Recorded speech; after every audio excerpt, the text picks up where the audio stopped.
The sun was a hammer at high noon, beating down on the packed earth of the camp. It found no mercy for Royce. The heat pressed on his bare head, cooked the skin on his shoulders, and baked the dust in his throat into a gritty paste. He was on his knees, the small, sharp stones of the clearing digging into his flesh. His wrists were bound tight to a thick cedar post behind him, the rawhide cords biting so deep he could no longer feel his hands. Only a distant, fiery throb that seemed to echo the pounding of the sun. Each breath was a labor, dragging hot, thin air into his lungs. He was the center of a circle, a silent, unmoving ring of faces that, only yesterday, had been familiar. He knew these men. He had traded coffee and woven blankets with the man whose stony gaze now held no recognition, only contempt. He had shared a joke with the two younger men standing with their arms crossed, their mouths set in hard, straight lines. He had watched their children play, had offered them small pieces of hard candy that their mothers had accepted with shy smiles. Now, those smiles were gone, replaced by a cold, unsettling stillness. The silence was an entity of its own, a physical weight pressing in from all sides, heavier than the sun, more suffocating than the dust. It was the silence of judgment, absolute and final. Then a voice cut through it. The words were spoken in the lilting, rhythmic cadence of the tribe, a language Royce had learned in fragments over months of careful listening, picking up words and phrases like a man gathering firewood.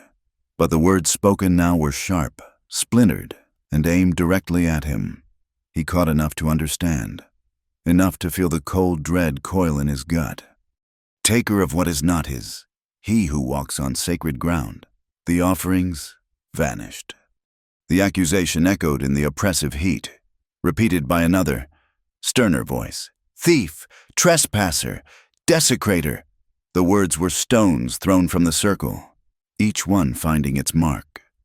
Royce's mind, sluggish from the sun and the lack of water, scrambled for purchase, for some piece of logic to hold on to. A mistake. It had to be a mistake. He replayed the day before in his head. He had been at the settlement, miles from here, all afternoon, mending a broken axle on Samuel Porter's wagon. There were witnesses. A dozen men had seen him, spoken to him, watched him work until the sun began to bleed across the western plains. He had proof. He had an alibi. But as his eyes scanned the ring of faces, he knew logic had no place here. Reason was a currency not accepted in this court. This wasn't about a missing pouch of herbs or a misplaced ceremonial pipe. This was something deeper, something that had been simmering beneath the surface of their peaceful trade for months. The accusation was merely the spark. His gaze swept past the impassive men, searching, desperate, and then his fear found a name, a face, Kiona. A vision of her flashed behind his eyes, sharp and painful. Her laughter by the creek, the way her dark hair caught the firelight, the soft touch of her hand on his arm in the secrecy of the forest. The fear for himself, a primal thing of heat and pain, was suddenly dwarfed by a larger, more terrible fear for her. What did this mean for her? Did they know the thought was a fresh wave of agony, eclipsing the burn of the ropes and the thirst?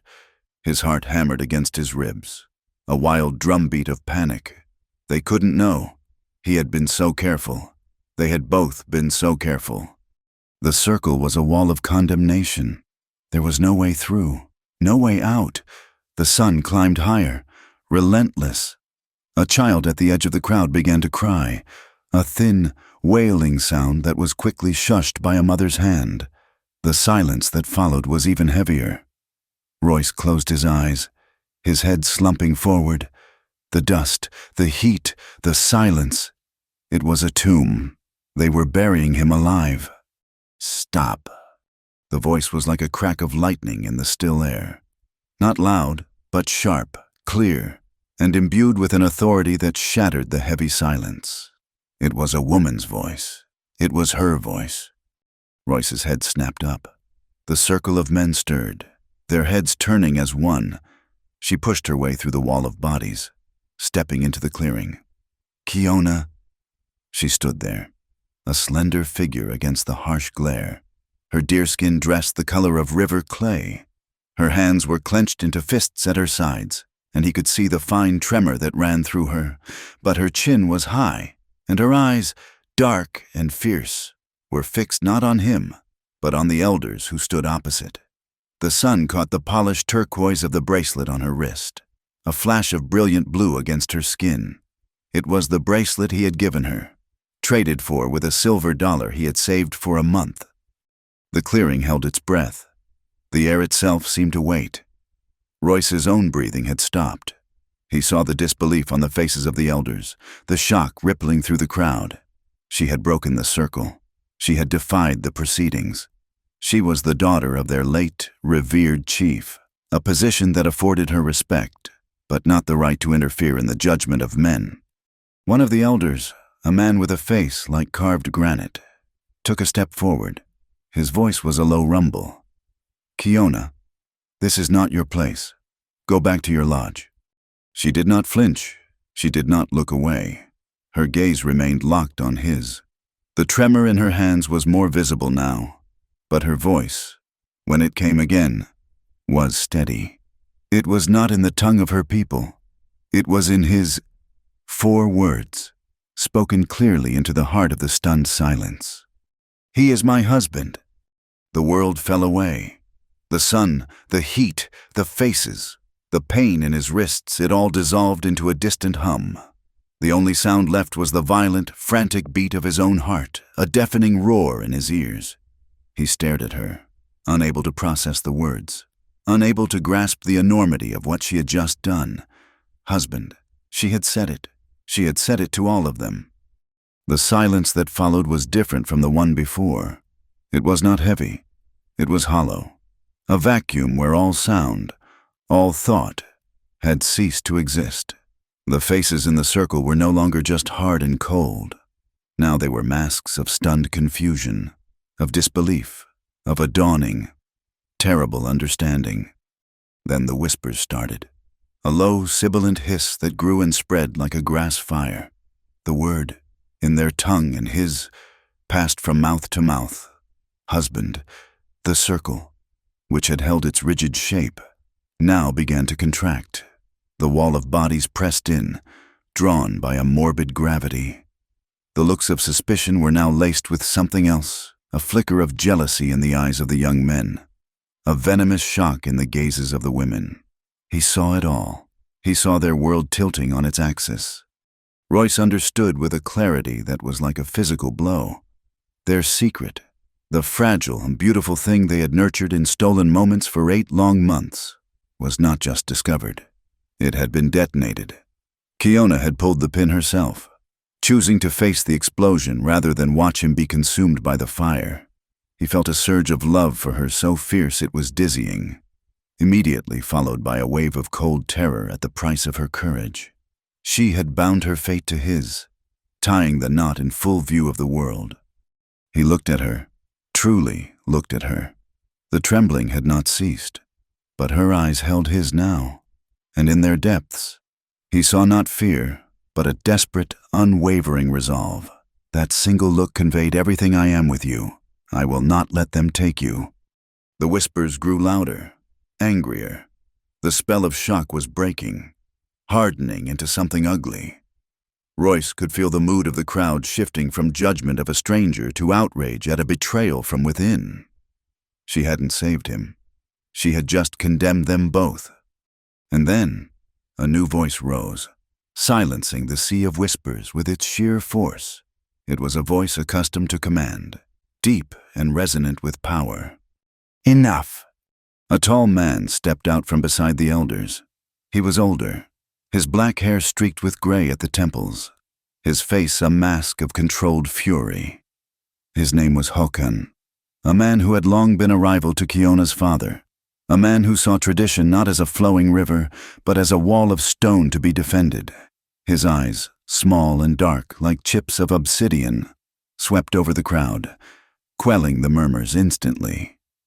Then, they settled on Royce, and finally, on Kiona. There was no surprise in his gaze, only a cold, triumphant satisfaction. He had been waiting for a moment like this. He walked slowly into the center of the clearing, his footsteps deliberate and heavy on the dry earth. He stopped a few feet from Kiona, ignoring Royce completely as if he were no more than the post he was tied to. "The daughter of a chief speaks a falsehood to protect a white thief," Hawken announced, his voice carrying to the farthest edge of the crowd. "She shames her blood. She shames the memory of her father." He turned his gaze to the circle of faces, now rapt and waiting. The crime of the outsider is clear, but now we see the rot goes deeper. It has poisoned our own. He let the words hang in the air. A poison of their own. Royce watched, helpless, as Hawken masterfully took the fractured anger of the crowd and began to forge it into a weapon. This was no longer about stolen offerings. It was about purity, betrayal, and a love that had crossed a forbidden line. Hawken's eyes finally met Royce's, and in them, Royce saw the chilling certainty of a predator that has its prey cornered. The hunt, he realized with a final, sinking dread, had just begun. Hawken's voice was not loud, but it possessed a texture that cut through the afternoon heat and commanded attention. He stood as if he were the post and the world revolved around him, his presence casting a long shadow that seemed to chill the sun-baked ground. His eyes, those dark, unblinking chips of obsidian, held the crowd captive. He was a man who understood power not as a weapon to be brandished, but as a current to be directed. "Our ways are a strong river, carved into the land by the hands of our ancestors," he began, his tone measured and somber, the voice of a man delivering a eulogy. "It is a river that has nourished us, kept us whole, and protected us from the droughts of the outside world. But a single stone, cast in the wrong place, can change the course of the strongest river. A single drop of poison can taint the purest spring." He paused, letting the metaphor settle. Royce watched, a helpless spectator to his own execution. He could feel the shift in the air. The initial, chaotic shock of Kiona's declaration was being gathered, shaped, and given a new, more dangerous purpose by Hawken's words. The man was a master weaver, and he was spinning a tale of corruption and betrayal with Kiona and Royce at its center. "For generations, we have held our traditions sacred. We have honored the spirits of this land. We have kept our bloodlines clean and our honor bright." His gaze flickered to Kiona, a look of profound, theatrical disappointment. "And the daughter of our most honored chief, a man whose name we speak with reverence, has chosen to forget this. She has chosen to lie down with a wolf who comes in the guise of a traitor." A murmur of agreement rippled through the crowd. The word wolf was picked up, whispered from one person to another. Royce felt his identity being stripped away, replaced by the caricature Hawken was painting. He was no longer Royce, a man who had shared their fires and respected their customs. He was now the outsider, the tainter, the wolf.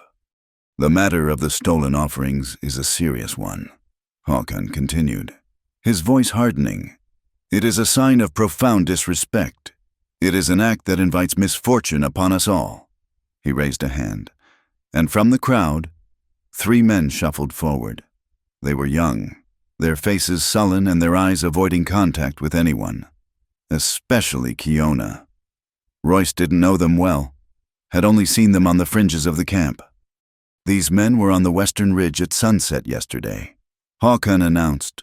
"They were watching the herds. Tell the council what you saw." The first one, a lanky youth named Chayton, spoke in a low, rushed voice. "We saw him. The white man. He was there, near the sacred stones where the offerings are left." The second one nodded eagerly. "He was looking around, like a coyote searching for a hen. When he saw us, he hurried away into the trees." The third added, "The sun was low, his face was clear. It was him." The testimony was delivered, flat and rehearsed. Royce's mind screamed, lies. All of it, he had been miles away, his hands black with grease from Samuel Porter's wagon axle. A dozen men from the settlement watching him work, but his voice was trapped in his throat, his body bound to the post. Kiona, however, was not bound. She took a step forward, her body still trembling but her voice ringing with indignation. "They are lying, look at them! They cannot even meet my eyes! Let me question them. Let them face me and repeat their stories." Her challenge hung in the air, a demand for justice, for the simple right of cross-examination that was a cornerstone of her people's law. For a moment, it seemed to have an effect. A few of the elders looked uneasy, their gazes shifting from Håkan to the three accusers.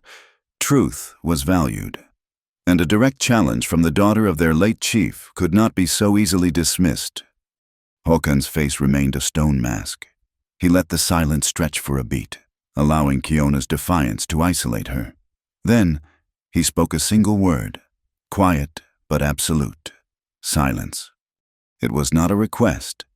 It was an order that struck Kiona like a physical blow. Her mouth closed, her eyes flashing with a mixture of fury and disbelief. She had been denied, in front of her entire community. Her voice had been declared null and void. Håkan then turned his full attention back to the crowd, his expression shifting to one of grave concern. He was moving on, pivoting the focus of the trial itself. You see, the poison has worked its way deep. She defends the wolf who threatens her own people. Her judgment is clouded. Her honor is compromised. The accusation was no longer theft. It was something far more insidious and personal. It was no longer Royce's crime. It was Kiona's shame. Håkan was recasting her as a fallen woman, a foolish girl led astray. Her love for an outsider, a symptom of a sickness that threatened them all. He was using their love as the ultimate proof of Royce's guilt. Why else would she lie, if not to protect the man who had corrupted her? The faces in the crowd began to change. The confusion that had lingered after Kiona's confession now curdled into a dark, righteous anger. They were not just angry at the outsider. They were furious with Kiona for betraying them, for bringing this shame upon the memory of her father. Royce watched the transformation with a sinking heart. Håkan wasn't just using the law. He was weaponizing emotion, turning their love, their pride, their fear into a cudgel to beat down any opposition. Royce struggled against the rawhide, a useless, desperate gesture. He had to speak. He had to tell them about Samuel Porter, about the dozen men who could clear his name. The truth felt like a burning coal in his chest, and he was suffocating on its smoke. He opened his mouth, the word "wait" forming on his dry lips. Before he could utter a sound, two young warriors, who had been standing near the front of the circle, moved with fluid precision. They did not touch Kiona. They did not speak to her. They simply took up positions directly in front of her, their broad backs forming an impassive wall. They stood shoulder to shoulder, blocking her from view, erasing her from the proceedings. It was a gesture more potent than any command. She was being physically and symbolically removed, her presence nullified. She was no longer a participant, merely an object of the council's disdain. Royce could see the rigid set of her shoulders behind them, the only sign of the proud, defiant woman now caged by her own people. It was in that moment that the full, crushing weight of his predicament settled upon Royce. A profound and chilling realization washed over him. Colder than any desert night. The truth did not matter. His alibi, his witnesses, the facts of where he was and what he was doing, all of it was utterly worthless. Truth was not a self-evident force. It was a story. And here, in this circle of sun and dust, Håkan was the only one holding the pen. He was telling a better story, a more compelling story, a story that fed on fear and prejudice and resonated with the deepest anxieties of the tribe. Royce's simple, verifiable truth stood no chance against Håkan's grand narrative of cultural invasion and internal decay. The sun began its slow descent, painting the western sky in hues of orange and blood. The heat lessened, but the tension in the clearing only grew thicker, more suffocating. An elder announced that the formal council would convene at sunset to pass final judgment. There was no doubt in anyone's mind what that judgment would be. It was a foregone conclusion, the ritualistic final act of a play whose ending had already been written. Royce was left on his knees, the crowd a blur of hostile faces around him. He felt a profound sense of dislocation, as if he were watching himself from a great distance. He saw the man tied to the post, covered in dust, condemned by lies. He saw the woman he loved, walled off and silenced, her courage twisted into a mark of shame. He saw the inexorable march of a great injustice, and he was powerless to stop it. The world had become a stage for a story he could not rewrite. As the crowd began to disperse slightly, preparing for the final council, a figure detached itself from the edge of the circle. A young man, perhaps a few years younger than Royce, moved with a quiet, deliberate gait. He did not look at Royce directly at first, his eyes fixed on the distant hills. He stopped a few paces away, close enough that his voice would not carry. Royce tensed, expecting another accuser, another hostile glare. But the young man's face held none of the fury of the others. It was a landscape of conflict, his brow furrowed, his mouth a tight line of indecision. He finally turned his head, and his eyes, dark and troubled, met Royce's. "I am Dalton," he said, his voice a low whisper that barely disturbed the air. "Kiona, she is my cousin." The name hung in the air between them, a fragile bridge across a chasm of hostility. Kiona's cousin, Royce's initial tension, the instinct to brace for another blow, softened into a cautious curiosity. He studied the young man. Dalton was slighter than many of the other warriors, with a thoughtful, almost scholarly cast to his features that was at odds with the hardened expressions surrounding them. But it was his eyes that held Royce's attention. They were a reflection of the landscape, a vast and troubled territory of conflict. Dalton's gaze darted from the rawhide on Royce's wrists to the raw, chafed skin beneath, then to the cedar post, and finally, reluctantly, to Royce's face. The silence stretched, thick with the unspoken weight of what Kiona had done. The sounds of the camp seemed distant, a dog barking, the murmur of voices preparing for the council, the cry of a hawk circling high in the pale, late afternoon sky. Here, in this small space, there was only the quiet hum of a decision being weighed. "Did you?" Dalton's voice was barely a whisper, forcing Royce to lean forward slightly, the movement sending a fresh jolt of fire up his arms. "Did you really marry her?" The question was direct, stripped of accusation. It was a simple, desperate search for a fixed point in a world that had just been upended. Royce met the young man's gaze and held it. There was no room for anything but the truth. Not now. He let out a slow breath, the dust puffing from his lips. "For 8 months," Royce answered, his voice low and raspy from thirst, but steady. He would not give Håkan the satisfaction of seeing him broken. "We spoke our vows by the creek that feeds the blue pool. An old woman, Nima, who lives apart from the camp, stood as our witness. We made our promises to each other, and to the Creator." He watched Dalton absorb this.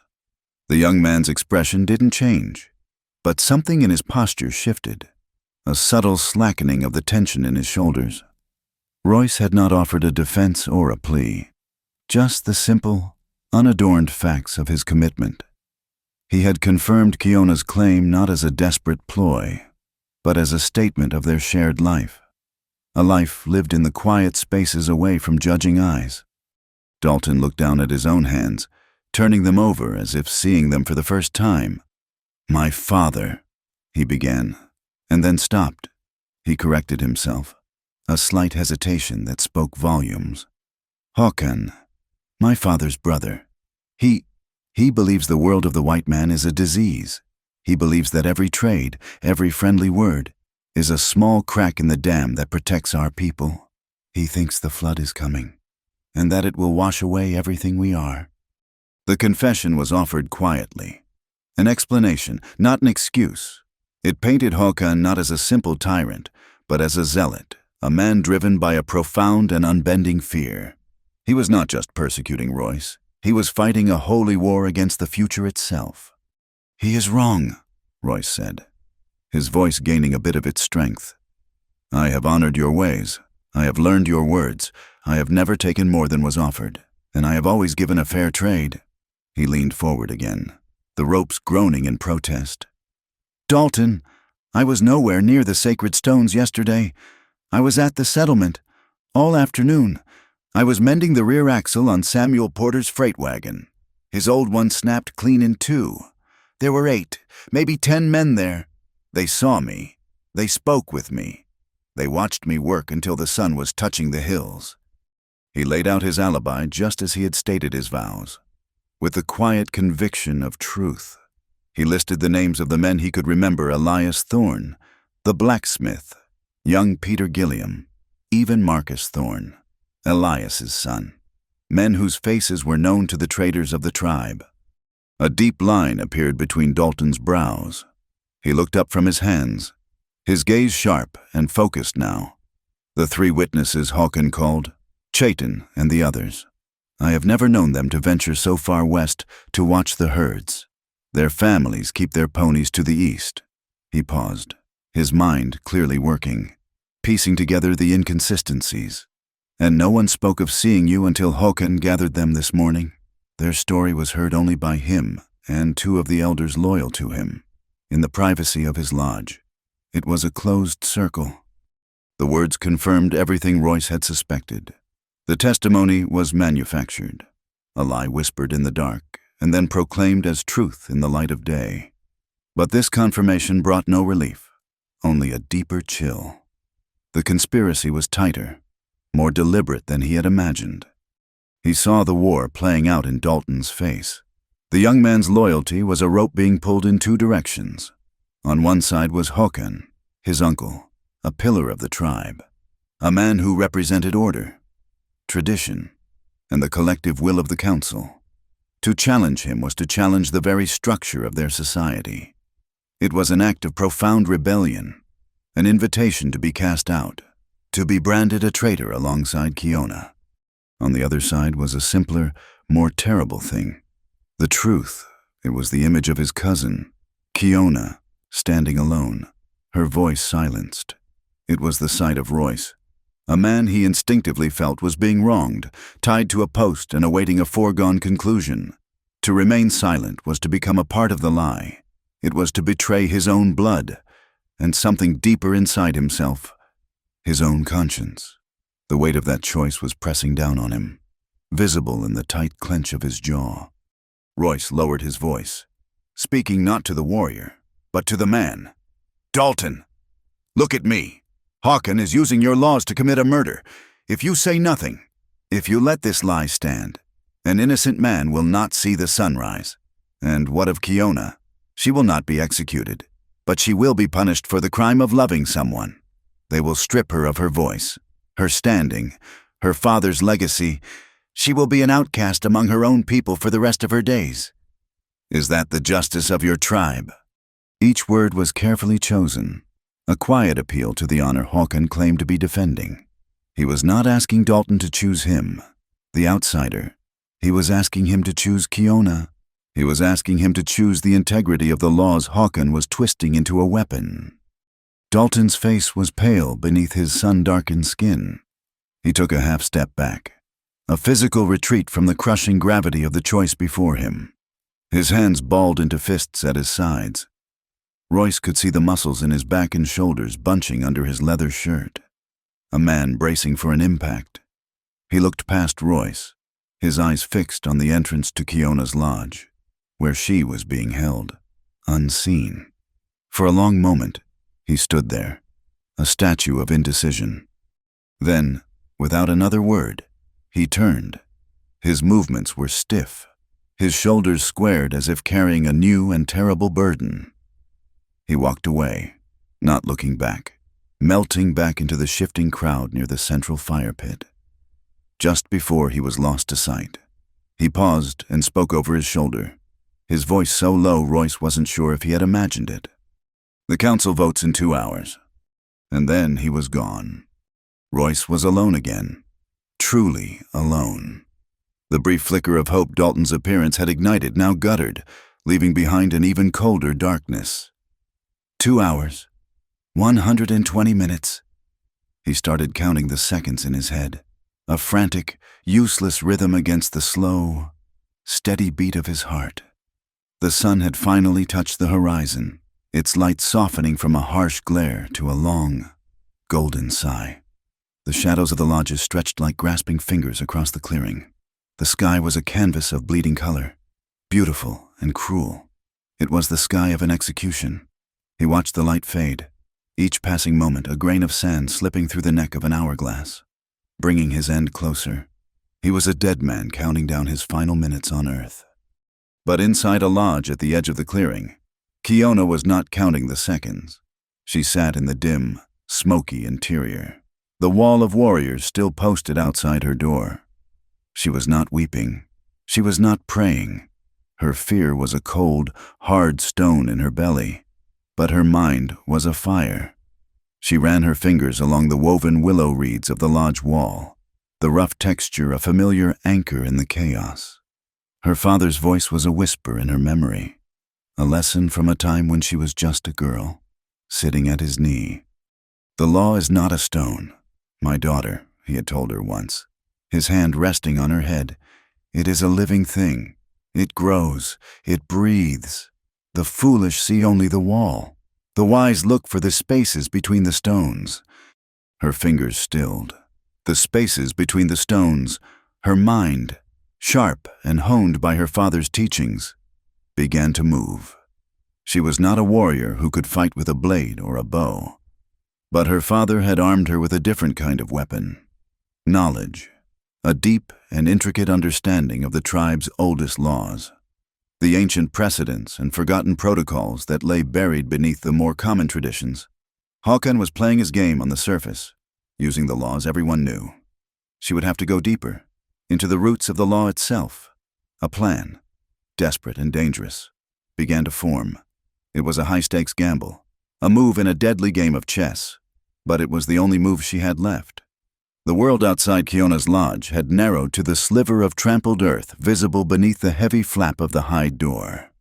The sounds were muffled, distorted the low murmur of the assembled council, the crackle of the central fire, the restless shuffle of a crowd waiting for a verdict that felt as inevitable as the setting of the sun.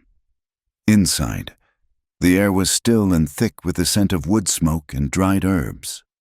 For another woman, this enforced isolation might have been a cage, a space for terror and grief to fester. For Kiona, it was a sanctuary. Here, away from the venomous glare of Håkan and the pitying glances of her people, her mind could work. She didn't fight the fear.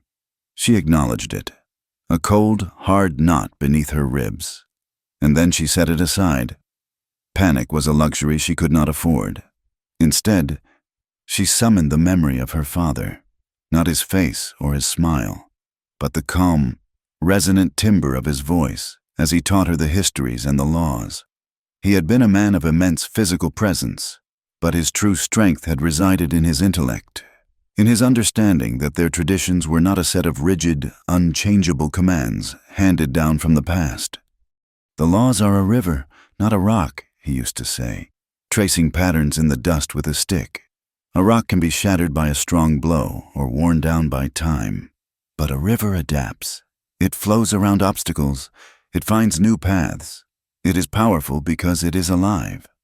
That was the key. Håkan saw the law as a rock, a weapon to be used to crush his opponents. He wielded it with brutal simplicity. Kiona knew she could not shatter his rock, but she might be able to divert the river. Her mind sifted through the long oral histories, the tales of judgments and disputes that formed the bedrock of their legal system. She passed over the common laws of theft, of conflict, of marriage. She was searching for something older, something half-forgotten, a tributary of the great river that had long ago been diverted and was now overgrown with disuse. And then she found it, a memory, faint at first, of a story her grandmother had told her, about a dispute in the time of her own great-grandfather. It was a law so archaic, so rooted in the earliest days of the tribe, that it had not been invoked in 3 generations. The Te Naki, the challenge of truth. It was a public trial, but not of evidence or witnesses. It was a trial of character, of spirit, of one's connection to the land and the ways of the people. It was a series of ordeals, designed to reveal the heart of a person, to measure their knowledge, their endurance, and their integrity. It was considered a drastic, almost sacred measure, a final appeal to the spirits of the land when the judgment of men was clouded by passion or deceit. A spark ignited in the cold darkness of her fear. This was the path. This was the space between the stones. Håkan had built his case on flimsy testimony and emotional manipulation. The challenge of truth would bypass that entirely. It would shift the ground of the entire conflict from Royce's alleged actions to his fundamental nature. Kiona rose from the buffalo robe where she had been sitting. Her movements were now filled with a quiet, steely purpose.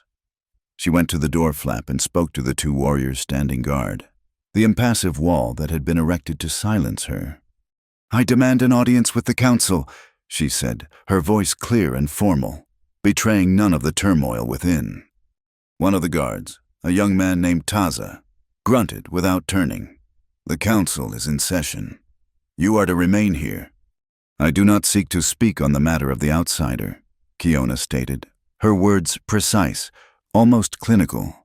"I seek to address the council on a point of law. It is the right of any member of this tribe to bring a question of law before the elders. Deny me this, and you are not just my guards.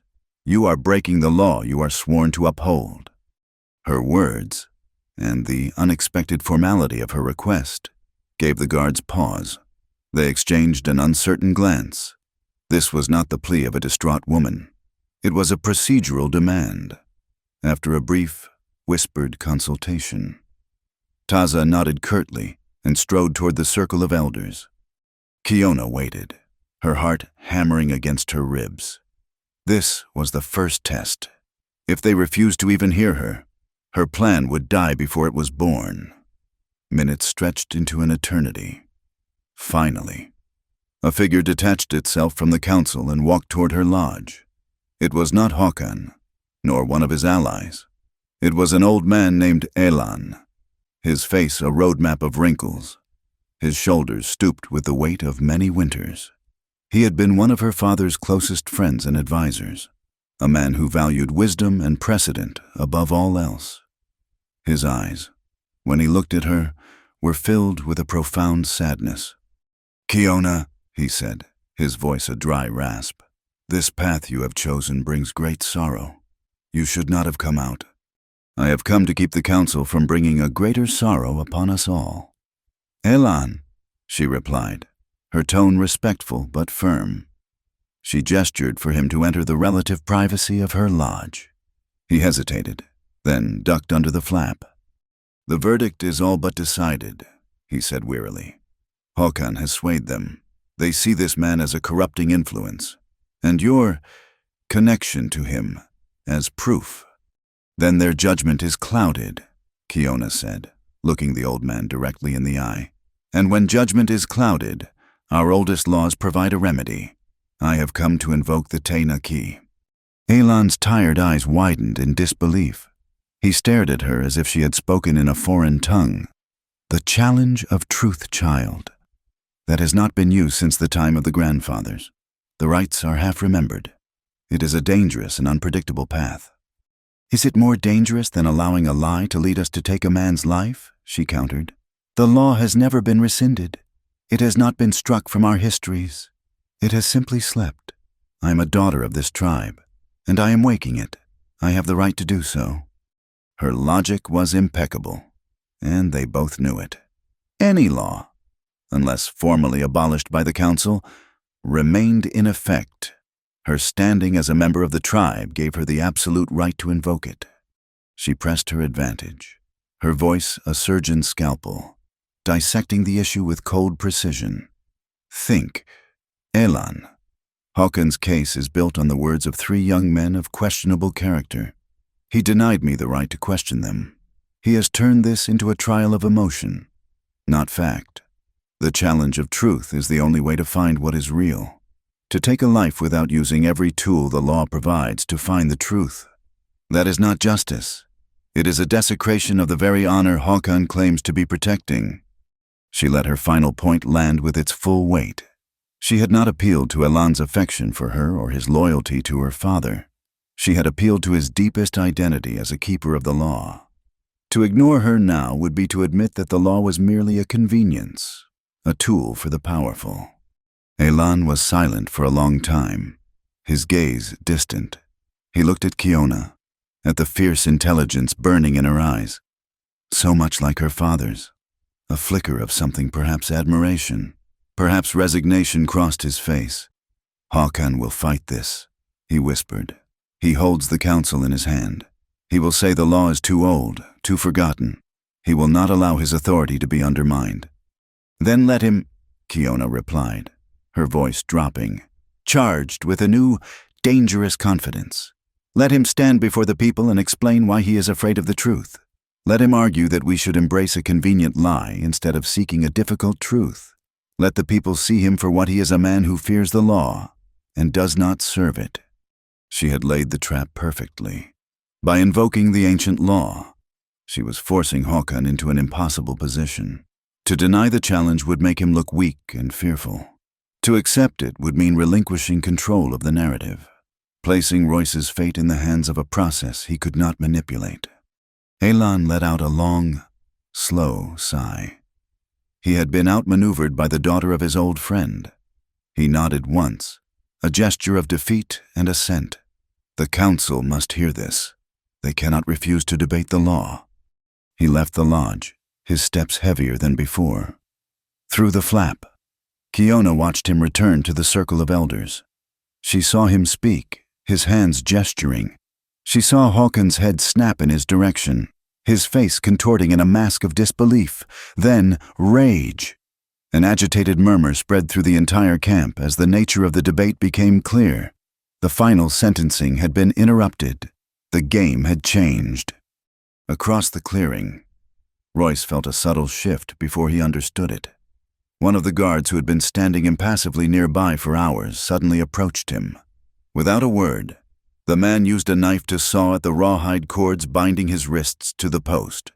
The relief was excruciating as blood, hot and tingling, rushed back into his numb hands.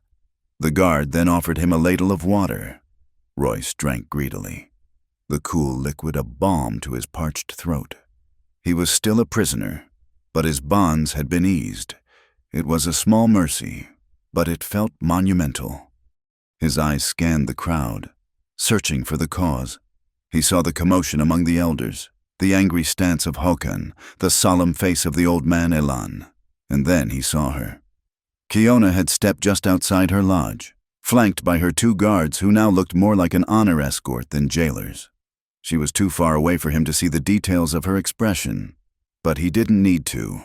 Her posture, the proud set of her shoulders, the unwavering way she stood her ground, it was a message sent across the charged space between them. It was not a message of hope.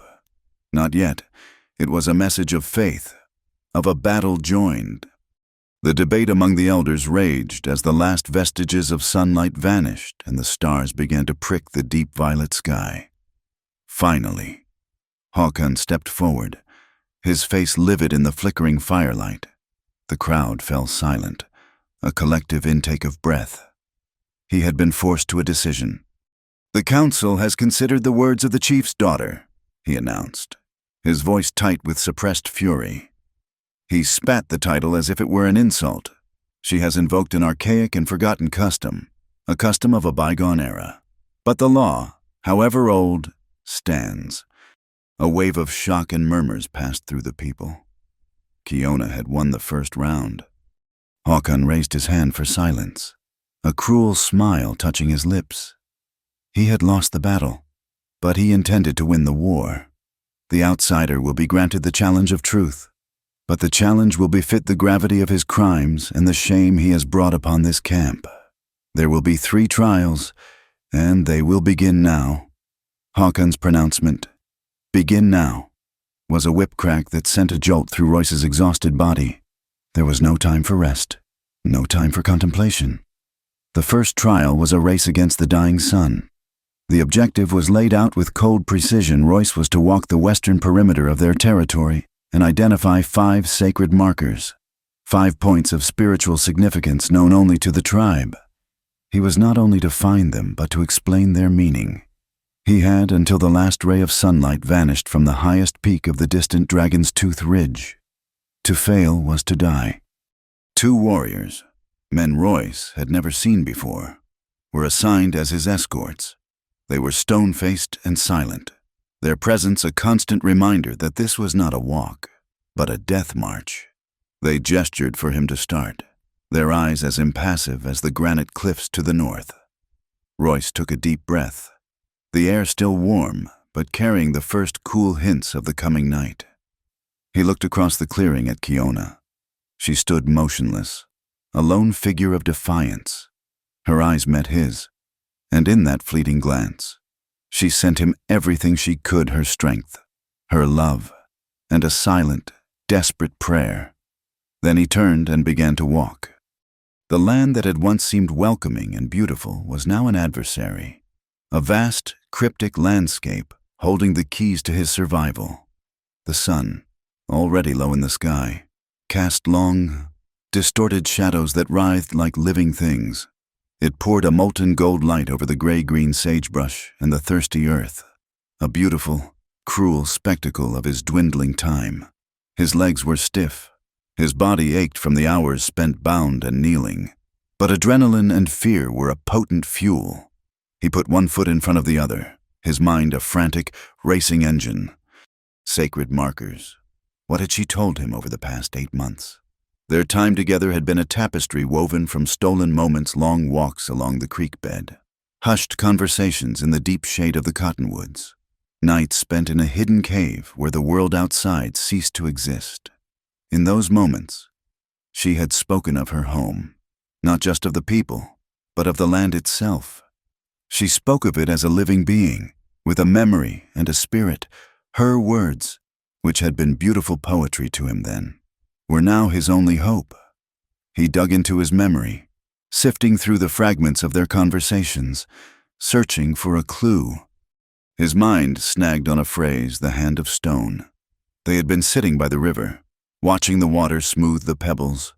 "The land is not ungenerous," she had said, her voice soft as the breeze. "It offers its hand to those who are grateful." He had thought it a beautiful turn of phrase. Now, he realized it was a direction. He scanned the rugged landscape, the jumble of sandstone formations and weathered rock. His eyes searched for a shape, a sign. The 2 escorts followed him, their footsteps silent on the dusty trail, their presence a constant, unnervous pressure. He was wasting time. The sun bled lower, the light thickening. Then he saw it. Perched on a low mesa was an outcropping of wind-carved rock. For millennia, the patient, relentless wind had sculpted the soft sandstone, hollowing out a cavity and leaving a spire that, from this angle, looked unmistakably like a human hand, fingers slightly curled, palm open to the sky. He broke from the path and scrambled up the rocky incline, his heart hammering in his chest. He reached the formation and placed his own hand on the cool, gritty stone. "The first marker," he said, his voice raspy, turning to face his silent judges. "This is the hand of offering. The shape teaches that we come to the spirits not with closed fists to take, but with open hands to give thanks for the water, the herds, the sun. Its meaning is gratitude." The warriors' faces remained blank, giving no indication if he was right or wrong. They simply waited, taking their silence as a cue to continue. He pushed on, the geography of Kiona's stories slowly taking shape in his mind. He moved faster now, a desperate energy surging through him. He remembered a night in their hidden cave, the fire casting dancing shadows on the walls. She had told him a story about the first woman, who learned to listen to the earth by placing her ear to the ground to hear the whispers of the ancestors. They speak through the water that flows in the deep places. She had said, He left the higher ground and moved toward a shallow basin where the vegetation grew thicker. A darker, more vibrant green. The air felt heavier here, cooler. He knelt and placed his palm on the earth.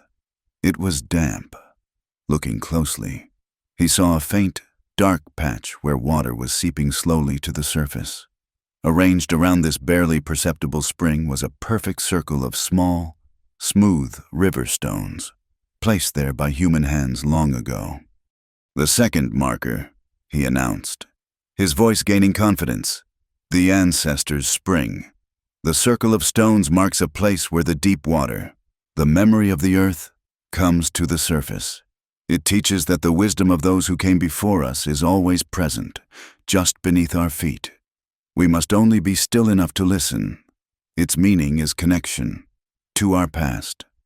One of the warriors shifted his weight, the slightest of movements, but it was enough.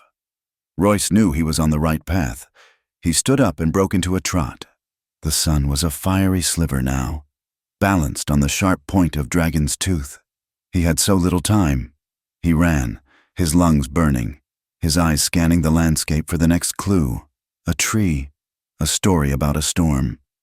Kiona had been tending to a cut on his arm, a deep gash from a slip of his axe.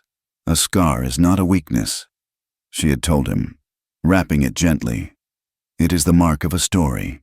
It proves you survived." She then told him of the great lightning tree, a tree struck by a bolt from the sky so powerful it had split the main trunk in two. He saw it on a ridge ahead, a gnarled, ancient juniper, starkly silhouetted against the blazing sky. It was a picture of devastation. One half of the trunk was a blackened, splintered ruin, but the other half, though scarred and twisted, was alive. Green needles clung stubbornly to its tortured branches. It had refused to die. He reached it, panting, and placed a hand on the living bark. "The survivor tree," he gasped. "It was split by lightning, but it did not fall.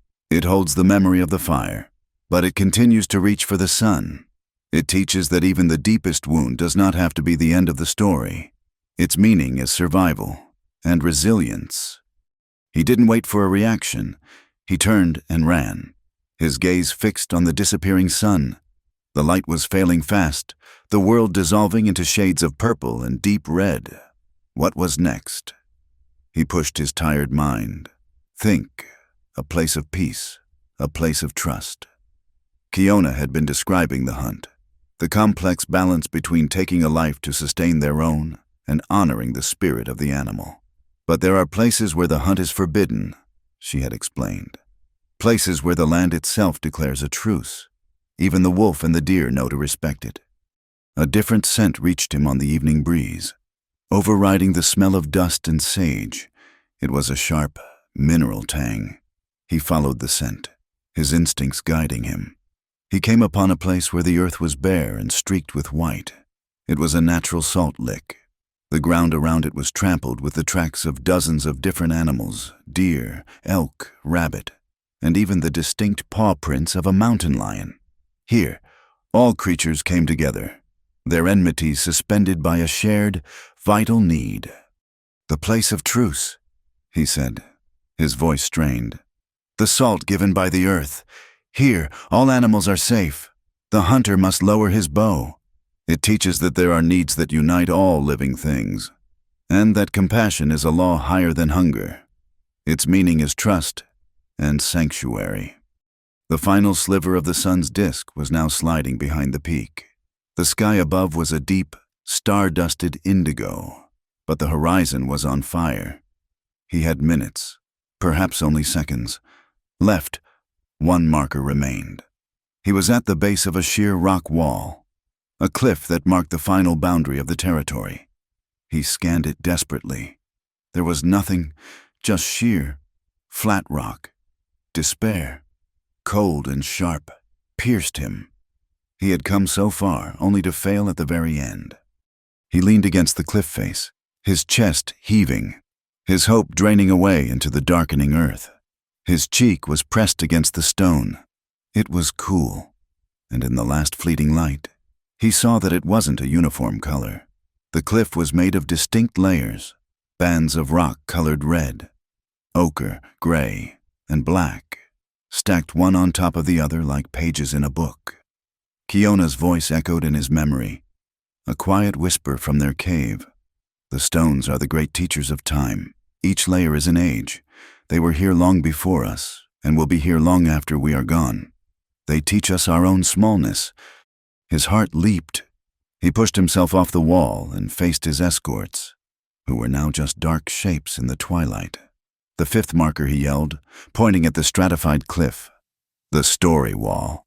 Each band of rock is a different chapter in the story of the world. It shows us how much time has passed, how much the world has changed. It teaches us that our own lives are a brief moment in a story that is immense and ancient. Its meaning is humility. As the last word left his lips, the final, brilliant spark of the sun disappeared behind Dragon's Tooth. The world was plunged into the soft, gray light of dusk. A profound silence fell, broken only by Royce's ragged breathing. His heart hammered against his ribs, a frantic rhythm against the steady, patient heartbeat of the land.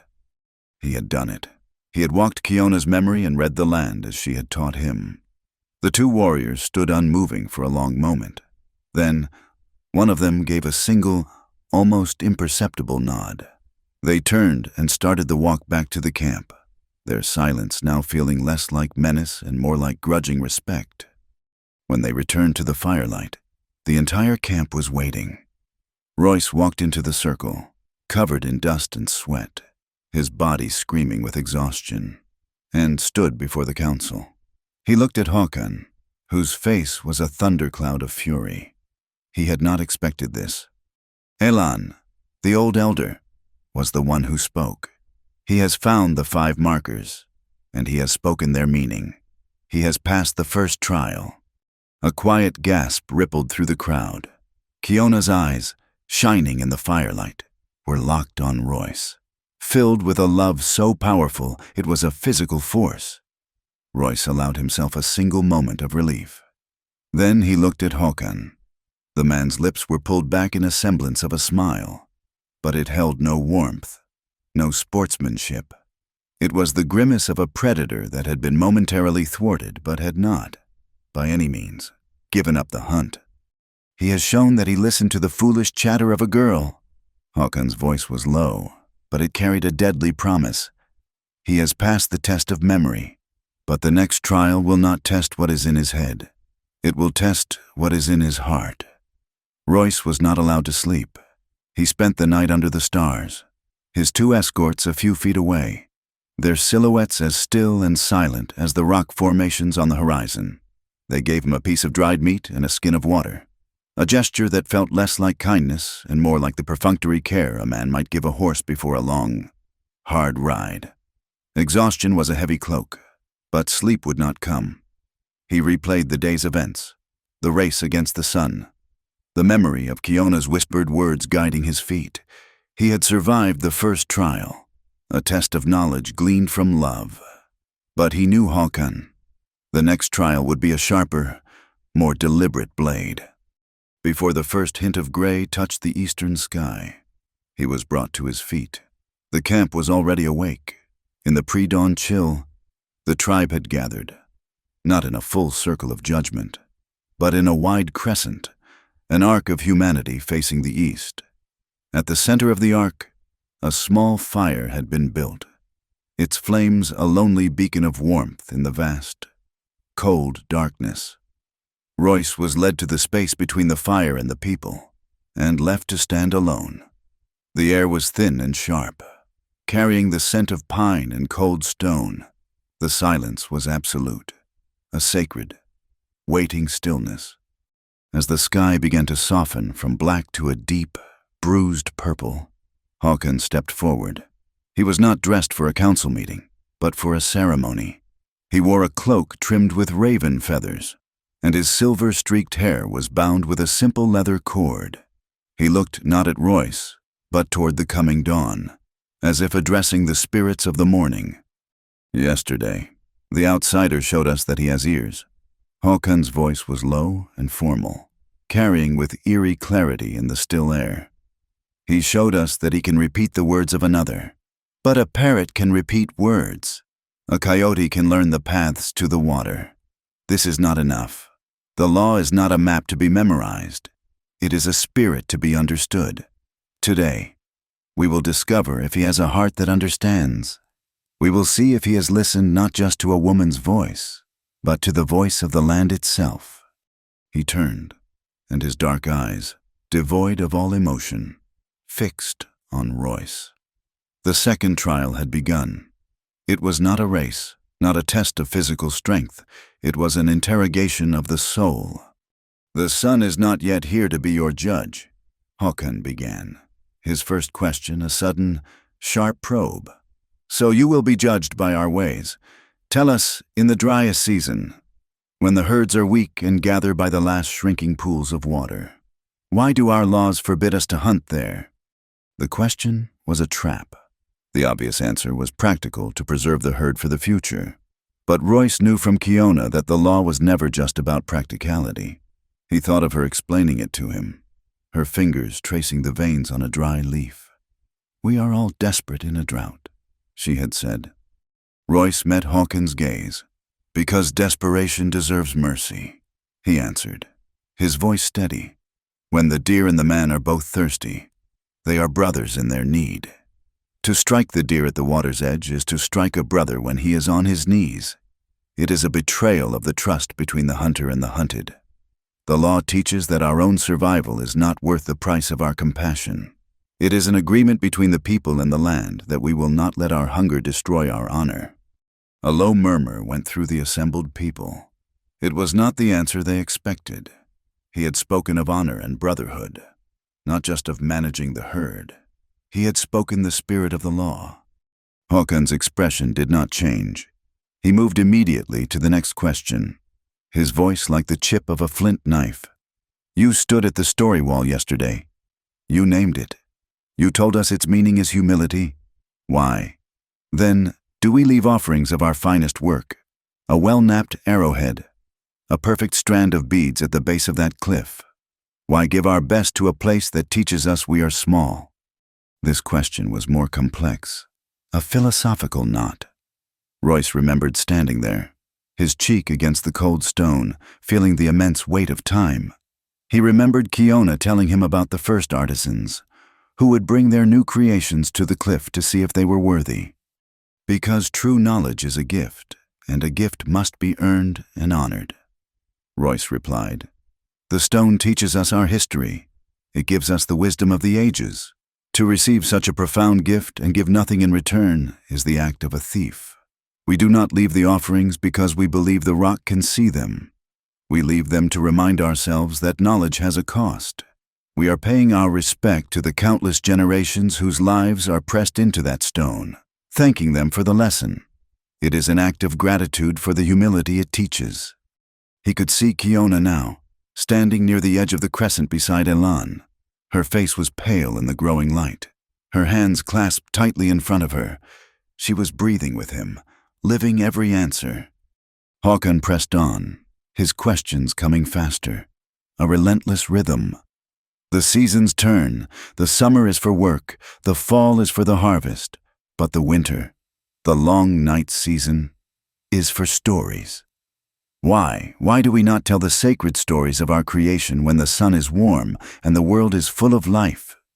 Royce thought of the deep winter, the snow blanketing the world in a profound silence, the families gathered in the lodges, the only light and warmth coming from the central fire. He remembered Kiona telling him that winter was the tribe's dream time. "Because in winter, the earth is asleep, and so the mind is free to listen," Royce said. "In summer, our hands are busy with the tasks of living. Our eyes are on the world outside. But in winter, the world goes quiet. The snow quiets the land. The cold quiets the body. With nothing else to distract us, we are forced to look inward. We tell the stories then because that is when we are finally ready to hear their true meaning. The heart is like the frozen ground. It must be still before it can hold the seeds of wisdom." The first rays of the sun crested the ridge, spilling liquid light across the land. The light touched the faces of the people, and Royce could see a change in them. The hard lines of judgment were softening into expressions of wonder, and in some grudging respect. They were hearing their deepest truths spoken in the voice of an outsider.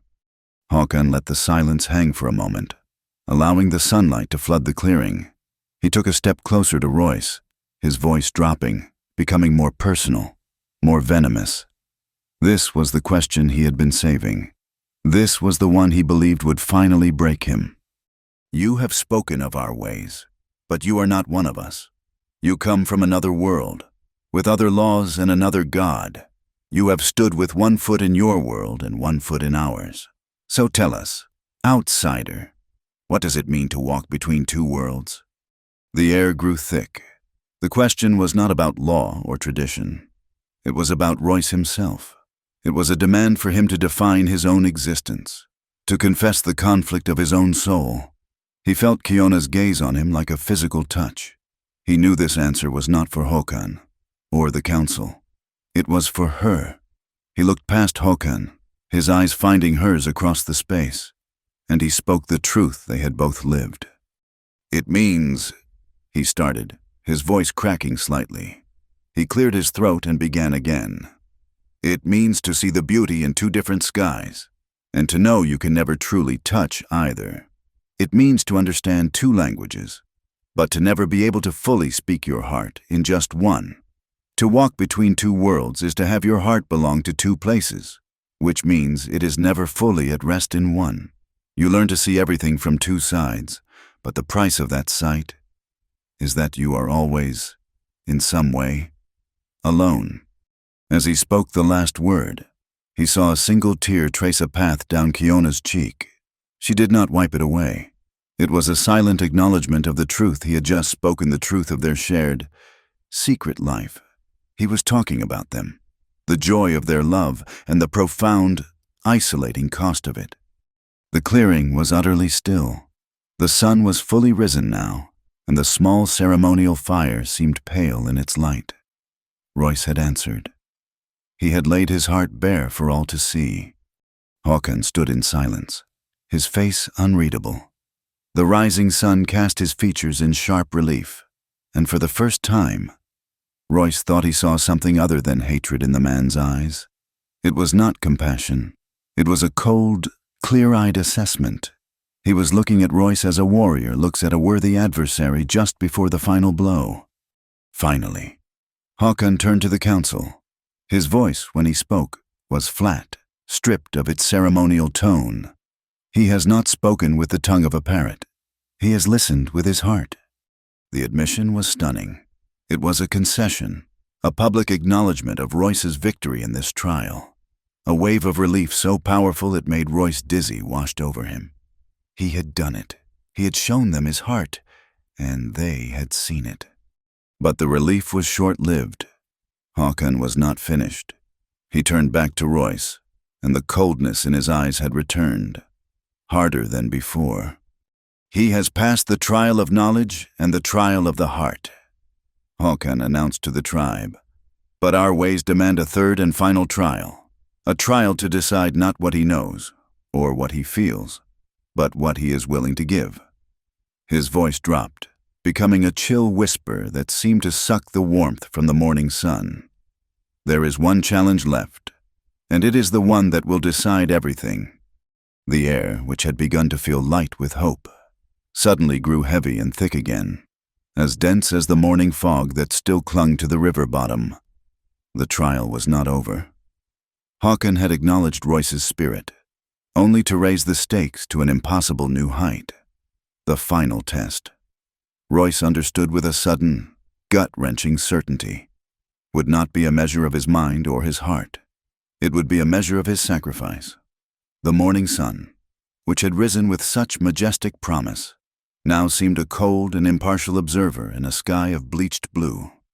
The warmth it offered did not penetrate the chill that had settled over the clearing, a palpable cold born not of the air, but of the terrible weight of the moment. The trials of mind and heart were over, and Royce had passed them, but Håkan, a master of cruelty, had saved his most devastating weapon for last, It was not a test of strength or wisdom, but a rack for the soul. He stepped forward, his shadow falling long and sharp across the packed earth, and presented the final trial. It was not a task to be performed, but a choice to be made. A choice designed with such exquisite malice that either path led to a kind of death. The air grew thin as every person in the crescent man, woman, and child leaned in, their breath held captive. "You have shown us your heart, outsider," Håkan began, his voice devoid of the ceremonial tone it had held at dawn. It was now flat, hard, the voice of a judge pronouncing a sentence that had already been written. "Now you will show us its true value. Before you are two paths. You will choose one, here, before us all, and your choice is final." He paused, letting the gravity of his words sink in. A stone dropped into a deep well. "The first path is the path of freedom," Håkan said, gesturing toward the open plains to the east, the direction of the white settlements. "You may walk away from this camp. Now, you will not be harmed. We will give you water and provisions to see you safely back to your own people. You will be free to resume the life you knew, to forget you ever saw this place." He let that offer hang in the air, the sweet, seductive promise of life and liberty. Royce could feel the pull of it, the instinctual urge for survival, for the familiar world he had left behind. But then Håkan delivered the price. "However," he continued, his gaze shifting to Kiona with a cold, possessive satisfaction, "if you choose this path, the woman who called you husband will pay the cost of your freedom, for bringing falsehood and shame upon her people. She will be stripped of her honor. Her father's name will no longer protect her. She will be declared Tanima, the unheard one. She will live among us, but her voice will never again be heard in council. Her opinions will be as dust on the wind. Her spirit will be bound in silence for all her days. She will keep her life, but lose her place among the living." A collective gasp, sharp and pained, rippled through the crowd. It was a fate worse than a quick death, a living ghost, a soul erased while the body still walked. Royce looked at Kiona, and the sight of her face, a mask of stricken horror, was a physical blow. He saw her future in that single, terrible moment, a life of silent shame, forever bearing the weight of his freedom. "That is the first path," Håkan said, turning his merciless gaze back to Royce. "The second path is the path of bondage. You may stay, but if you stay, you will never leave. You will forsake the world of your birth, your people, your name, your past. You will be bound to this tribe by the old laws, an outsider given sanctuary but never full brotherhood. You will live under our authority, subject to our judgments, your life no longer your own." He was offering Royce a cage, a life as a permanent outsider within their walls, his future dictated by the very men who now condemned him. It was an existence of profound and unending submission. "If you choose this bondage," Håkan concluded, the trap now fully sprung, "then Kiona's honor will be preserved. Her brave, foolish lie will be forgiven as an act of the heart. Her voice will remain her own. She will keep her standing, her father's legacy, her place in the tribe. She will be whole. The price for her honor is your life as you have known it." The two choices lay before Royce, two abysses of loss. On one side, his freedom, bought with the spiritual death of the woman he loved. On the other, her honor, bought with the death of his own identity. The crowd was utterly still, every eye fixed on him, witnesses to a sacrifice no matter which path he chose. This was Håkan's masterstroke, a choice that offered no victory, only varying degrees of pain. He had transformed Royce's love for Kiona from a shield into a weapon to be used against them both. Royce's world narrowed to a single point, Kiona. She stood across the clearing, her body trembling, her eyes wide with a desperate, frantic plea. He saw the agony warring in her face, the conflict between her love for him and her own self-preservation. Then, her lips parted, and a single, choked whisper reached him across the impossible distance. "Choose freedom." Her head shook, a frantic, silent negation of her own words. She was begging him to save himself, to accept the terrible sacrifice she was offering.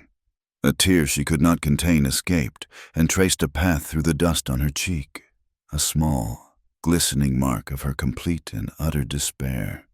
She was willing to unravel her own soul if it meant he could live. And in that moment, as he looked at her, the choice ceased to be a choice at all. His mind flashed back, not to the trials or the accusations, but to the quiet, hidden moments that had forged their bond. He remembered the first time she had led him to their secret cave, the air cool and smelling of damp earth. He remembered the long hours spent by the fire as she patiently taught him the words of her people, her finger tracing a symbol in the dirt as she pronounced it for him. He remembered the frustration and the slow, dawning joy of understanding, the way a single word could unlock a whole new way of seeing the world. He had not learned her language to trade or to negotiate. He had learned it to know her heart. He thought of his old life at the settlement, the smell of coal smoke, the endless talk of money and land, the casual, easy friendships that demanded so little and offered even less. It seemed like a dream now, a faded photograph of a man he no longer was. That life was a set of clothes he had taken off and left by the riverbank. His real life, the only one that held any meaning, was here. In the lessons of the story wall, in the taste of fresh water from the ancestors' spring, in the fierce, unwavering gaze of the woman who was willing to become nothing for his sake. To walk away now would not be to choose freedom. It would be to choose an emptiness more profound than any prison. It would be to declare that all those moments, all that learning, all that love, was meaningless. He took a deep breath, and the frantic pounding of his heart slowed, becoming calm and steady. A profound sense of peace settled over him, the quiet clarity that comes when all other paths have fallen away and only one remains. He looked past Håkan, his eyes locking with Kiona's. He let her see the certainty in his soul, the end of his struggle. His voice, when he spoke, was not loud, but it filled the clearing, as clear and calm as the surface of a mountain lake at dawn. "I will stay." The words, so simply spoken, landed with the force of an earthquake. A tremor of shock ran through the crowd. People turned to one another, their faces masks of disbelief. An outsider had chosen bondage over freedom. A white man had willingly submitted himself to their law, for the love of one of their own. It was a thing unheard of, an oath that would forever alter the landscape of their lives. The old, predictable order had been broken by two quiet words. Across the clearing, Håkan's lips drew back from his teeth. It was not a smile of joy, but of cold, absolute triumph. He believed he had won the ultimate victory. He had not merely defeated the outsider, he had consumed him. He had forced Royce to renounce his own world, to bend his knee to the tribe's power. In Håkan's mind, this was not an act of love on Royce's part, but an act of conquest on his. He had captured the wolf's very soul and leashed it. With a nod of grim satisfaction, Håkan turned to the council. "The choice is made. The final trial is complete. Prepare the rite of binding." The spell of silence was broken. A few of the elders began to move, their faces solemn. The decision was irrevocable. A woman brought forth a long, supple cord of braided buffalo leather. Another carried a clay bowl from which a thin wisp of smoke rose, the scent of burning sweetgrass suddenly perfuming the air. They were preparing to formalize the judgment, to publicly enact the ritual that would bind Royce to them forever. He was to be a man without a past, and Kiona was to be the keeper of his future. The weight of his decision was about to become a visible, tangible reality. They were bringing the leather cord toward him. Elan, his face a mask of sorrow and respect, was about to officiate. Royce stood his ground, his gaze still on Kiona, ready to accept the consequences. And then, a new voice cut through the air, sharp and strained. Wait! Every head turned. A figure was pushing his way out from the edge of the crescent, stepping into the sacred space. It was Dalton. His face was pale. His hands were clenched into fists at his sides to still their shaking. He stopped, standing between Royce and the elders, a lone, trembling figure of defiance. His voice, when he spoke again, was unsteady, but it rang with the unmistakable clarity of conviction. "This must stop. The trial is built on a lie."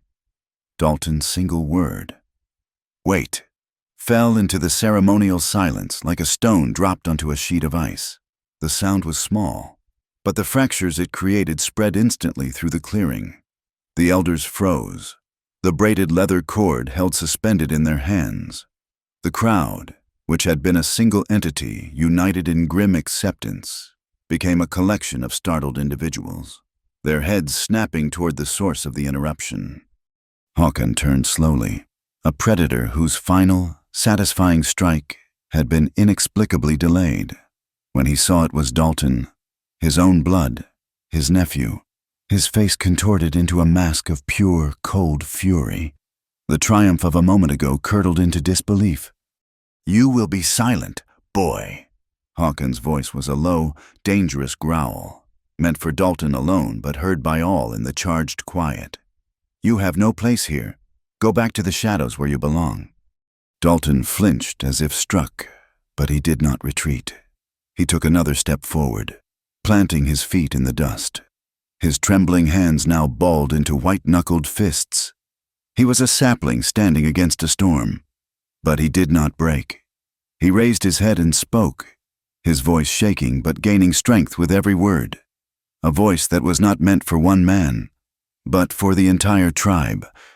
"I have a place," Dalton declared, his gaze sweeping past Håkon to the elders, to the faces in the crowd. "My place is with the truth, and the truth has been a stranger in this council today." He finally fixed his eyes on Håkon, a look of profound sorrow and unwavering resolve. The familial bond between them, once a source of strength, was now a battlefield. "The three witnesses," Dalton said, his voice ringing with the terrible clarity of a bell. "Chaitin, Nakoa, and Tarak. They lied. They were not on the western ridge. I know this because I was with them. We were on the eastern flats, mending a fence line near the river bend." A massive, explosive gasp erupted from the crowd. It was not a whisper. It was a wave of sound, a physical force that seemed to shake the very air. Håkon's face, which had been a mask of rage, went completely slack. The color drained from it, leaving behind a waxy, frozen pallor. He looked as if he had been turned to stone. "And I know they lied," Dalton continued, his voice now breaking with the pain of his betrayal. "Because Håkon, my uncle, came to me 2 nights ago. He told me he needed witnesses to a crime. He told me a story of the outsider desecrating the sacred stones. He wanted me to be a 4th witness. He promised me a place on the council if I would only speak his words as my own." Dalton's eyes were now burning, hot with shame and fury. "I refused." The dam of order broke. The crowd surged forward. A chaotic sea of voices, shouting questions, accusations, and disbelief. The crescent of rigid ceremony dissolved into a churning mass of confusion and outrage. Håkon stood frozen, his authority shattered, his power evaporating in the harsh morning light. He had been untouchable, a pillar of the community, and in the space of a dozen words, his nephew had revealed him to be nothing but a hollow shell of lies. Suddenly, a figure stumbled out from the crowd and fell to his knees in the dust. It was Chaitin, the first of Håkon's witnesses. His head was bowed, his shoulders shaking. "He speaks the truth," Chaitin choked out, his voice thick with shame. "We were not there. We said what he told us to say." He looked up, his eyes filled with a desperate fear. "Håkon, he holds a debt over my family. He promised to forgive it. I was afraid. I was afraid for my father." This second confession was the final blow. The crowd's confusion solidified into a single, unified wave of righteous fury, and its full force was now directed at the man who had so expertly manipulated them. The power Håkon had wielded over them, the power of their own fear and prejudice, was now a torrent turned back upon its source. "Order!" Elon's voice boomed, stronger and more commanding than Royce had ever heard it. The old man stepped forward, his face a mask of cold, grim authority. The other elders formed a line with him, no longer looking at Royce, but staring directly at the man who had been their peer. They were a wall, and Håkon was on the other side of it. Elon pointed a trembling but steady finger at Håkon. "You have brought a great shame upon this council. You have twisted the sacred law to serve your own bitter pride. You have used the fear of our people as a weapon to destroy a man, not because he was guilty, but because you saw him as a threat to your own influence." Elon's voice dropped, becoming a blade of ice. "You have spoken much of honoring the memory of our late chief, but with your actions, you have desecrated his name far more than any outsider could. He was a man of truth. You are a man of lies." The verdict was spoken not by one man, but by the collective voice of the elders, a somber chorus of condemnation. Håkon was to be stripped of his position on the council, effective immediately. His voice would no longer carry weight in the decisions of the tribe. He would not be banished a mercy that felt more like a curse. He would be forced to live among them, a constant, silent reminder of his disgrace. A man with a past but no future, his power reduced to nothing more than a bitter memory. He did not protest. He did not speak. He simply stood there as the judgment washed over him, his face a blank canvas of ruin. Then, without a word, he turned and walked away. Not toward his lodge, but out of the clearing, a man walking into his own self-imposed exile. The crowd parted for him, their faces a mixture of contempt and pity. In the stunning silence that followed his departure, Elon turned to Royce. "The accusations of theft and desecration are declared false," the old man announced, his voice echoing in the clearing. "They were born of a lie and are now dust. Royce, you are exonerated." A great collective sigh of relief went through the crowd, as if a massive stone had been lifted from their chests.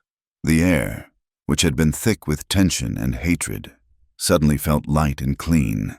The ordeal was over. But as the initial relief washed through him, Royce felt a new, complicated uncertainty take its place. Elon seemed to feel it too. The old man looked at Royce, then at the braided leather cord that still lay on the ground, a relic of a ceremony that had been built on a lie. "The binding," Elon said, his voice soft, posing the question that now hung in the air.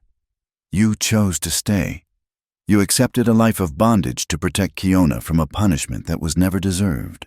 The foundation of your choice was false. Does the vow still stand?" The clearing fell silent once more. Every eye turned back to Royce. He was a free man, cleared of all charges, free to walk away with provisions and the tribe's apology. The terrible choice Håkon had forced upon him was now null and void. He could have his life back. Before he could even process the question, a figure broke from the line. Kiona! She ran across the clearing, defying all protocol, all decorum. She didn't stop until she had thrown herself into his arms, burying her face in his chest, her body racked with shuddering sobs of relief. Royce wrapped his arms around her, holding her tight. His own relief so overwhelming it felt like a physical pain. He could feel the frantic beat of her heart against his ribs. He breathed in the scent of her hair, a scent of wood smoke, sun-baked earth, and the sweet grass from the aborted ceremony. They clung to each other. Two people who had just walked through fire and found each other, miraculously whole, on the other side. He was free. The path east was open to him once more. He could return to his world, with Kiona's honor intact and his own name cleared. It was everything he could have hoped for. He held her, looking over her head at the faces of the people watching them. He saw their confusion, their curiosity, and he saw the question in Elon's wise old eyes. The vow had been made. The choice had been offered and accepted. Even if the reasons were false, the act itself had been real. It had been witnessed. Royce knew, with a certainty that resonated deep in his bones, that his choice had never truly been about Håkon's lies. It had been about Kiona's truth. Kiona pulled back slightly, her hands on his chest, her face streaked with dust and tears, more beautiful to him than any sunrise. "You can go," she whispered, her voice thick with emotion. "You are free, Royce." The council watched, waiting for his answer. The future of two worlds, it seemed, rested on this one. Impossible moment. Elan stepped forward slightly, his expression one of deep consideration. He and the other elders exchanged a look. They were facing a situation for which their ancient laws had no precedent. A binding vow, freely made, whose very foundations had just been proven to be a lie. They had a decision to make, a decision as rare and weighty as any they had ever faced, whether to honor the law, or to honor the heart of the man who had been willing to sacrifice everything for it. The clearing was suspended in a moment of profound stillness. The sun had climbed higher, its light now a warm, benevolent presence, washing away the last of the morning's chill and the lingering shadows of the ordeal. All eyes were on Elan and the council of elders as they stood in a tight, quiet circle, their heads bowed in consultation. They were no longer debating a point of law. They were weighing the nature of a man's soul. The tribe waited, the silence a tapestry of held breaths and unspoken questions. Royce stood with Kiona, his arm still around her, her presence a solid, grounding reality in a world that had tilted on its axis. He looked at the path leading east, the direction of the settlement, of the life he had known. He saw it not with longing, but with the distant clarity of a man looking at an old, faded map of a country he had long since departed. The path was there, a line drawn in the dust. But for him, the road itself had vanished. His choice, made in the crucible of Håkon's malice, had been forged into something real and unbreakable, independent of the lies that had birthed it. It was a vow made not to the tribe, but to the woman beside him, and to the man he had become in her presence. Finally, the elders broke their circle. Elan stepped forward, his ancient face etched with a gravity that commanded the attention of every person present. He did not look at Royce or Kiona, but addressed the tribe as a whole, his voice carrying the weight of their collective history. "The law is a guide." Elan began, his voice slow and deliberate.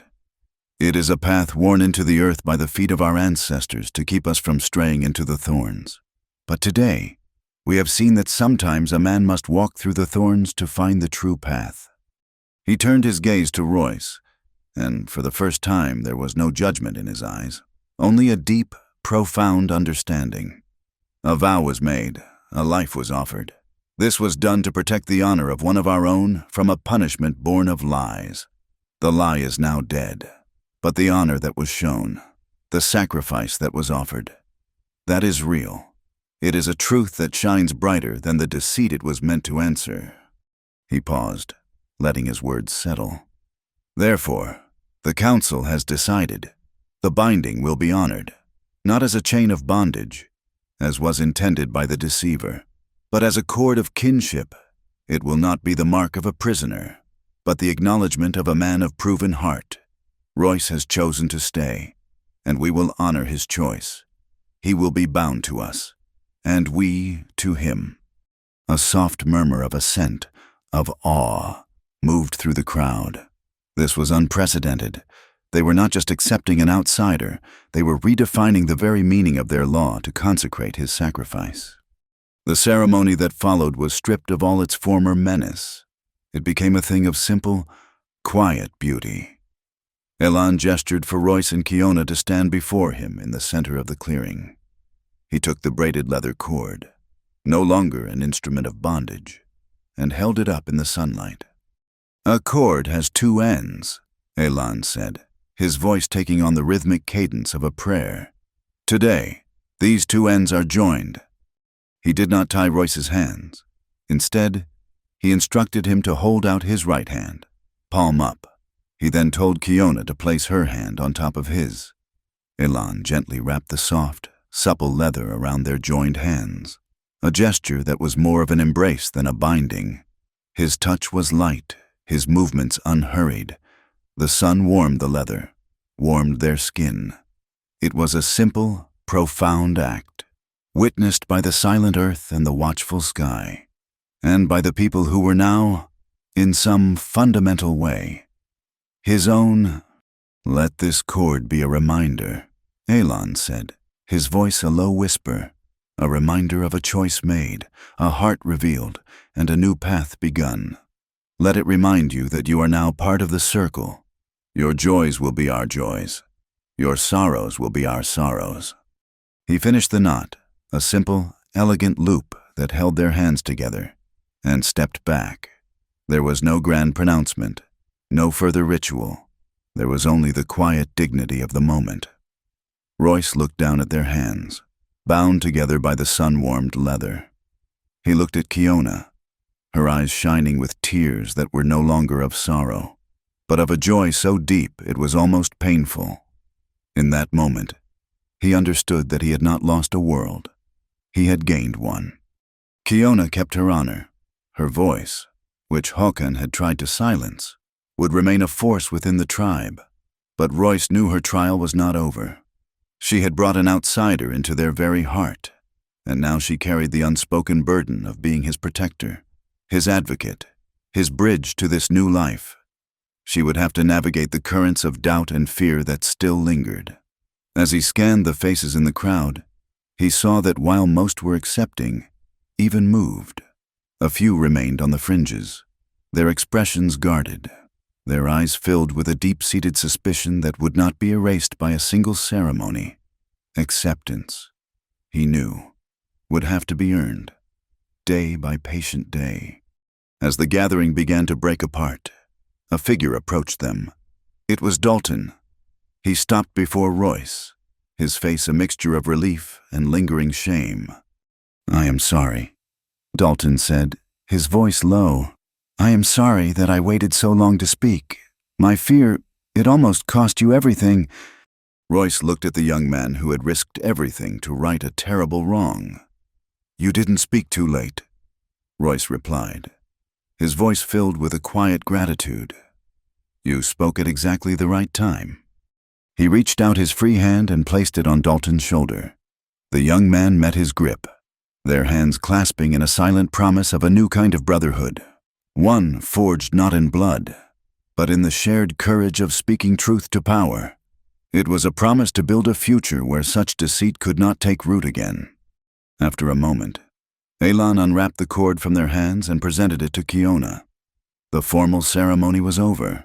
Roy stood with her, his hand now in hers, unbound, but more deeply connected than before.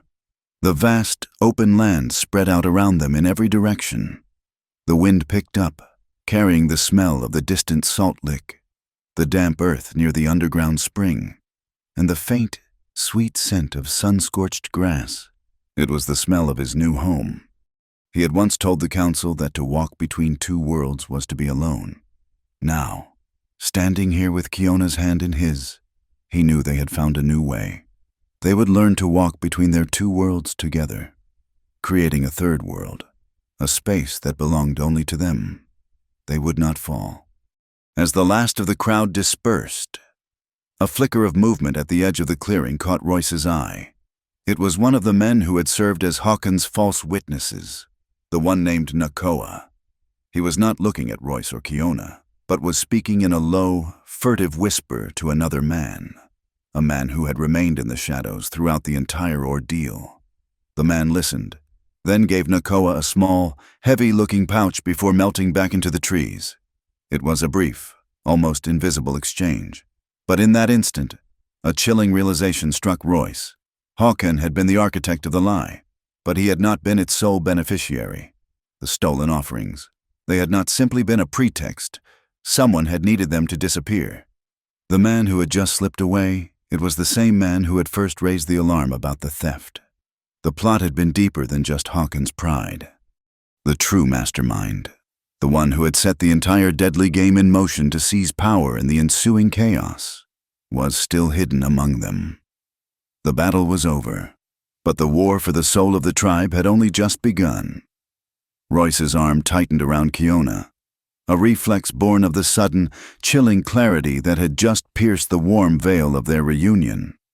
She felt the change in him, the subtle tensing of his muscles, and pulled back slightly, her brow furrowed with concern. "What is it?" she whispered, her eyes searching his. "What did you see?" He didn't answer immediately, his gaze fixed on the spot at the edge of the trees where the shadowy figure had vanished. The scene replayed in his mind, the furtive whisper, the glint of coins or some other payment passing from hand to hand, the swift, guilty departure of Nakoa, the false witness, and the man he had paid.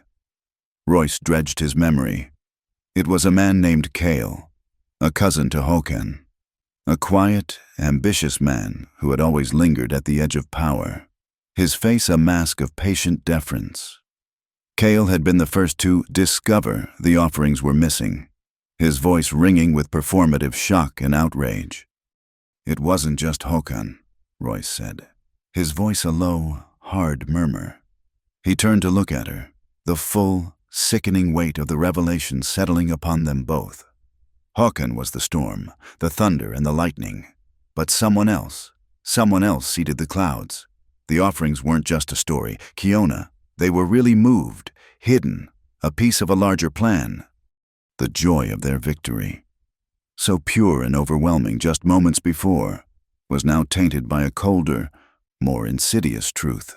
They had exposed the puppet master's rage, but the hand that had first pulled the strings was still hidden in the shadows. His exoneration, her restored honor, it was not the end of the war. It was merely the first bloody battle. They had won the ground beneath their feet, but the landscape around them was still hostile, the enemy unseen. Their shared, somber understanding was interrupted by the approach of Elan and two other senior elders. Their faces were grim, but the hostility that had marked them before was gone, replaced by a weary pragmatism. They stopped before the couple, their expressions a complex mixture of respect for what Royce had endured and anxiety for what lay ahead. "Your journey through the fire has revealed the rot in our house," Elan began, his voice heavy. "Hakon's poison has not only affected us, but has spread beyond our camp. For months, his suspicion has soured our trade with your people at the settlement. Trust has been broken, promises have been forgotten. Now, with this shame, the rift is deeper than ever." He looked from Royce to Kiona, seeing them not as an outsider and a chief's daughter, but as a single, unique entity. "The council has decided," Elan continued. "The healing must begin, and you are the only ones who can be the healers. You stand between two worlds. You speak both languages. You have proven you understand the meaning of honor in both our traditions. We are tasking you with a great and difficult burden to go to the settlement, to speak the truth of what has happened here, and to forge a new agreement of trade, a new code, built not on the shifting sands of profit, but on the solid rock of mutual respect and proven honor." It was an immense responsibility, a public declaration of their new status. They were no longer a secret to be hidden, but a bridge to be crossed. It was both a great honor and a heavy chain. As they stood, absorbing the weight of this new mandate, Dalton approached. The shame and fear had fallen away from him, replaced by a quiet, determined strength. He had found his voice in the fire, and he would not let it be silenced again. "The young men will need a new path, as well," Dalton said, addressing both the elders and the couple. "For too long, Hakon taught them that fear is strength and that suspicion is wisdom. He nurtured the worst parts of their pride. I will be a bridge for them. I will volunteer to be their voice on the council. I will teach them what my father, and Kiona's father, taught me, that true strength lies in listening, and true honor lies in truth." It was a powerful promise, a sign that the tribe was not just excising a sickness, but actively working to cultivate a new health.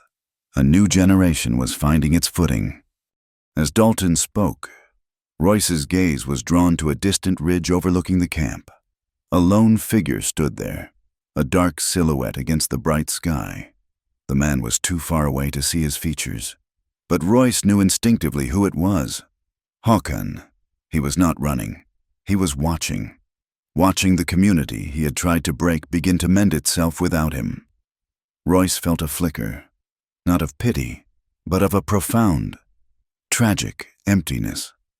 The man's eyes, he imagined, were a reflection of the barren plains around him, vast, bitter, and hollow.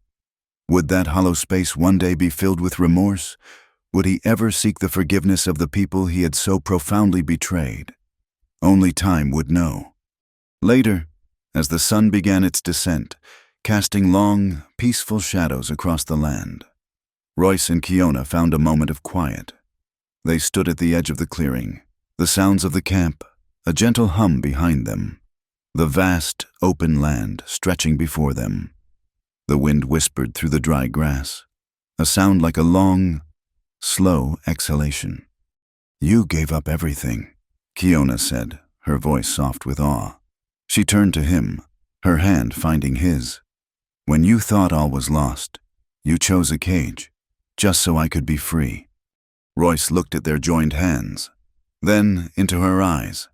The memory of the choice, the terrible weight of it, felt like a lifetime ago. "It wasn't a cage," he said, his voice quiet but certain. "It was the only home I had left, my life, the one I had before. It was just a place I was living. You, this land, learning your ways. This is where I began to live." He squeezed her hand, the truth of his journey finally clear in his own mind. "Love demands everything," he said, the words coming to him as if carried on the wind. "And in the end, it gives everything back." As he spoke, a new sound began to beat beneath the whisper of the wind. It was a single drum, struck in a slow, somber rhythm from the center of the camp. It was not a sound of celebration or ceremony. It was a sound of warning. Elan approached them, his face etched with a new concern. "The scouts have returned from the high plains," the old man said, his voice grim. "The signs are not good. The herds are thin. The river is lower than our grandfathers have ever seen it. The winter will be long, and the season of scarcity is already upon us." A new trial was upon them, a trial not of men, but of nature. It was a test for the entire tribe, a challenge to the newfound unity that had been forged in the crucible of lies and fear. Their agreement with the land, the one Royce had spoken of with such eloquence, was about to be tested in the harshest of ways. High above them, a great flock of migrating birds that had been circling in a familiar pattern suddenly broke formation. With a collective cry, they wheeled in the sky, forming a new V shape behind a new leader, and set a course south toward a warmer, more generous land. Royce and Kiona watched them go, then looked at each other. They had faced down hatred and deceit. Now, they faced hunger and hardship. Together, they stood for a moment, listening to the steady, ominous beat of the drum, feeling the deep, ancient pulse of the earth beneath their feet. Then, as one, they turned away from the setting sun and began to walk back toward the firelight, back toward the heart of the camp. They walked into the light, their faces resolute, their hands joined, ready for the next battle, the next season, the next chapter of their impossible, unwritten life. Thank you so much for listening to our story today. We would love to hear from you, so please leave a comment below and let us know where in the world you're listening from. Let's connect and share our thoughts. If you enjoyed this tale, please subscribe to our channel, Wild West Stories 1850, and give this video a like. To help this story reach even more listeners, please also consider hitting that hype button to give it a boost. Your support means the world to us.